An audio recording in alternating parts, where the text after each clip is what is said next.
in Ukraine. Let's connect with Joseph Lindsley. Joe, hello to you. Last night, the president made what he termed urgent military aid appeal for Ukraine and Israel. How is that speech being received where you are in Ukraine today?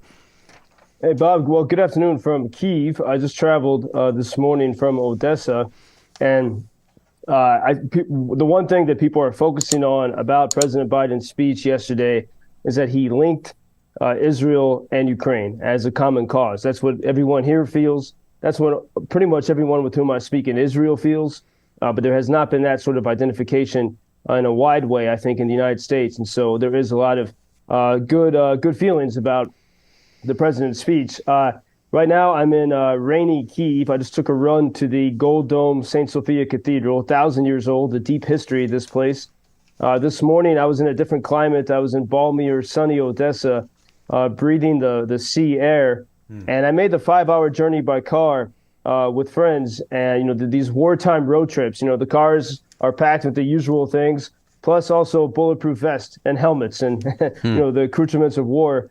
And on this trip in this packed car, we were joined by that cat I mentioned the other day, Slavic, the combat kitten, and this tiny little cat. And I woke up at one point, rolling through the fertile fields of central Ukraine, somewhere near that city of Uman, which is an ancient site of Jewish pilgrimage to this day.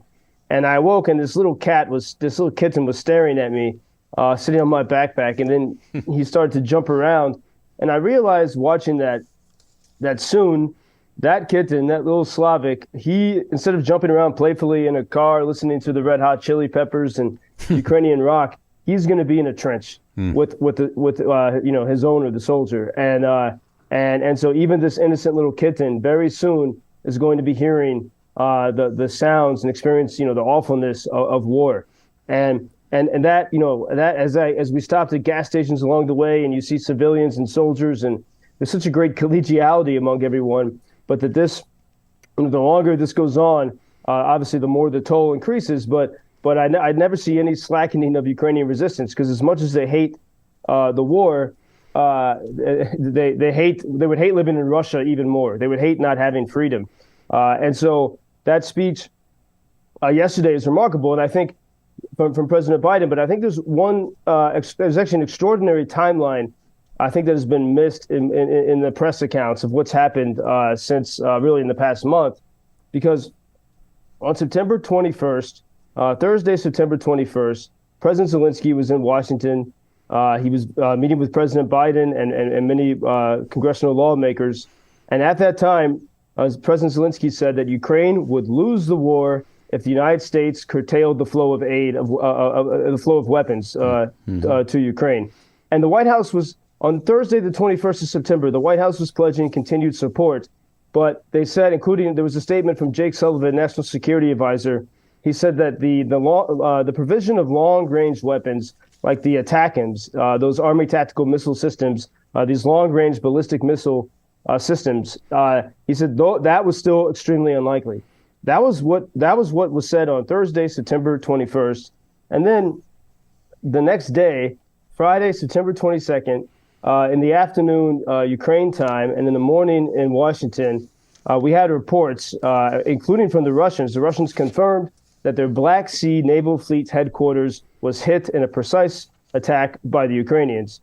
And later it became apparent that the Ukrainians were using these Storm Shadow long-range weapons provided by the United Kingdom. Unlike Washington at that time, the United Kingdom had given full permission for Ukraine to hit targets in Crimea, to the peninsula that the Russians have occupied since 2014. And I think we see Zelenskiy had just been in Washington. The White House said, they promised more millions and billions, but not the exact things that Ukraine needed. And Ukraine showed that the next day what they can do if they are given these precision weapons. And they precisely hit only the military target. By all accounts, we already know the Black Sea Fleet has been dispersed. They've had to go to Russia's sort of secondary port, something like 200 miles away from there. And there's been no major, as I've said, there's been no major nationwide, long-range missile attack by Moscow since that Ukrainian a strike on the Black Sea Fleet headquarters. But then the really interesting thing is a few hours after that happened, on Friday, I think it was Friday afternoon, Washington time, Friday, September 22nd, one day after Washington said no ATTACMs, no long-range ATTACMs, as they're called, to Ukraine, they changed their tune. And they said, we will send a few ATTACMs to Ukraine. And I think, I want to ask the question, was this Ukraine strategy, was this President Zelenskiy's strategy to go to Washington, and while he was there, as he was leaving, to say, look what we can do if you give us permission, if you give us the tools. And then just over a week ago, those ATTACMs arrived in Ukraine. And for some reason, the headlines made a big deal that they arrived secretly. I don't know why they were why that was a big deal. All weapons arrived here secretly. But what all those stories missed is that those ATTACMs that arrived, about a week ago, were the ones that on the 21st, Washington said no. On the 22nd, after Ukraine hit the Black Sea naval headquarters, the Russian headquarters in Sevastopol, they said yes. And then just a few days after the arrival of the ATTACMs, this past Tuesday, the 17th, Ukrainians used those exact weapons to hit the Russian air base in Berdyansk that occupied Ukrainian city on the Sea of Azov. And they have, we're still getting reports on exactly how much was destroyed, but a significant number of Russian, especially Russian helicopters, was destroyed in that attack. So some reports say 14 British intelligence says on that day, because of those ATTACMs, Russians lost at least 14 helicopters in both Berdyansk and then in Donbass in Luhansk. And so I think there's something very extraordinary there, and maybe that's why we see this strong speech from President Biden. Ukrainians are proving what they can do, and also that when they hit these targets, Russia, for all of its blustering, its response is not very powerful. Interesting. Yes, that was a major victory for Ukraine. And as you pointed out here the other day, if not for the war in Israel, that would have been a huge headline around the world.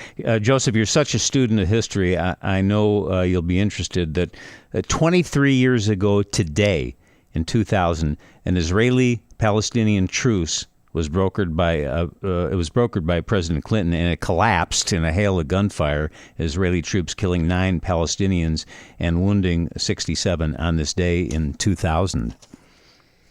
Yeah, and this, and these are, heavy things when we see how this is, it seems that the cycle repeats itself. Yes. But I think what we see, and this is the big question for civilized and free people in the world. I mean, Hamas came to power in the Gaza Strip in 2007, and they're explicit. They have one goal, really: the destruction of Israel, destruction of the Jewish people. They say it very publicly, and I think somehow this gets missed in the debates about it. If Israel were to relent at all, their enemies want them destroyed, and that has never changed. When Israel pulled out of Gaza. Totally. They used to have military presence there. They had Israelis living there up until 2007, and they gave it to them. They said, "Here, make it this. Make something extraordinary if you want." And we see instead they use that Gaza, the Hamas used that opportunity to further destruction. And yesterday, on Russian propaganda TV, RT is English language TV, which it's popular on YouTube, and many Americans watch it. An Israeli politician was on Russian propaganda TV, and he shocked them. He said Russia and Iran and Hamas are all together, and Russia is the common enemy of Israel and Ukraine. And it was really fantastic that he was able to say that on Russian propaganda television. Yeah, unbelievable. Joseph Lindsley in Kyiv, that image of the little cat is going to stay with me all weekend. It's funny how something like that involving an animal can really get to you, Joe. Slavic the combat kitten. Yeah. All right, we'll pray for the kitten as well, and we'll talk to you Monday. Until Monday. Thank you, Bob. Thank you for introducing Ukraine on your social media pages. That's very important that much more people can get more information about the situation here and how everybody can help Ukraine to stay stronger and to save all the world. Что он сказал? Well, which side are you on? на чиїй ти стороні. Come on now. Oh, which side are you on? На чиїй ти стороні.